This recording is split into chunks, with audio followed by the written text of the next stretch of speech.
Well, Jeff Pegues is tracking this story from Washington. Jeff, we were sort of stunned. Not only that were the pictures out, but they were out because they were put on social media. And the guy who uploaded them knew exactly what he was looking. Well, you knew he was looking at something that was really important because he commented on it. So, what is the standard protocol? How's it supposed to work when a president gets really important information, has to discuss national security issues while he is not at the White House?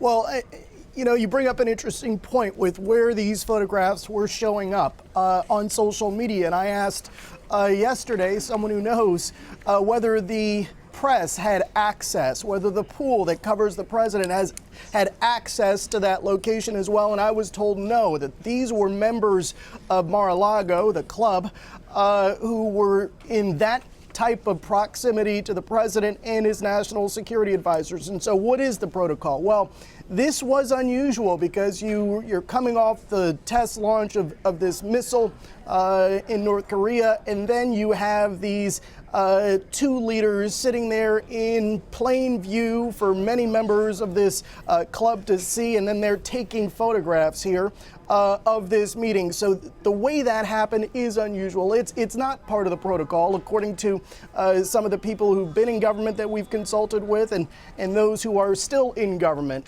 Typically what you will see is a president retiring, excusing himself from the table perhaps, and then going to a location where there is more privacy, like a conference room.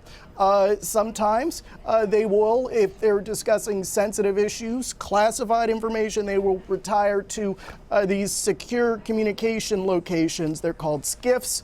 And so that is what you would typically see. So yeah, this is a little with breaking protocol there. And that's why you see a lot of people a little bit concerned about what they're seeing in those pictures. Yeah, and Jeff, as we heard in your piece, even if President Trump wasn't discussing sensitive information at the table at the time those pictures were taken, foreign intelligence services can certainly learn a lot from the photographs. What's being done in terms of damage control? Well, the White House is pushing back on this. They say there was no security risk there. They say that the president was briefed in a classified setting both before and after that dinner, and they said that there was a briefing in that SCIF that I was talking about, where they can retire in privacy and discuss sensitive issues in a secure location. So that's what the White House is saying. But still, as you point out, Vlad, the optics around this are not very good. And to be able to see the national security advisors around the president that way, and to be able to see the other people around that table in close proximity to these leaders just raises a lot of questions. And of course, we're coming out of this period where there were a lot of concerns about Russian eavesdropping and cyber attacks.